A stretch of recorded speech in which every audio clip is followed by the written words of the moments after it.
Meanwhile, Sudan's military chief Abdel Fattah al-Burhan has lifted a state of emergency that was imposed following a military coup last year.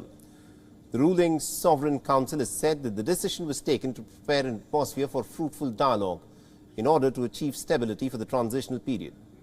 The Sudan has been suffering a deep political crisis after al-Burhan, who is also the general commander of the Sudanese armed forces, declared a state of emergency in October last year and also dissolved the Sovereign Council and the government. This decision has come after the latest calls by the United Nations Special Representative Volker Perthes for lifting the state of emergency following the killing of 2 protesters during the anti-coup protests last Saturday. The Sudan has been witnessing mass protests since the 25th of October last year, which has met a violent crackdown. According to reports, the crackdown has left nearly about 100 people dead and hundreds of others are wounded. The decision also comes after a meeting with senior military officials. They recommended that the state of emergency should be lifted and people detained under an emergency law should be freed.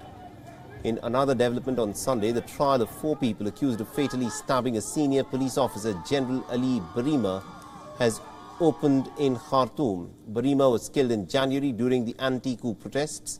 The accused, who were arrested in the same month, held a week-long hunger strike, alleging inhuman treatment in prison.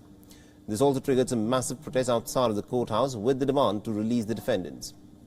The Sudan has been reeling from the deepening unrest since Burhan-led coup. This upended a fragile transition following the ouster of President Al-Bashir, and there was widespread international condemnation of the military's takeover.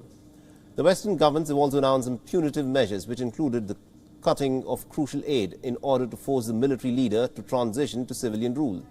The Sudan remains one of the world's poorest countries. It is struggling from a plunging economy due to the decades of international isolation and mismanagement under Bashir. To facilitate the Sudanese-led talks to resolve the crisis, the United Nations has been working along with the African Union and the regional bloc IGAD.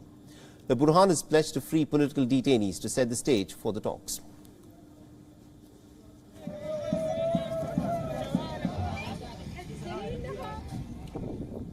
WION is now available in your country. Download the app now and get all the news on the move.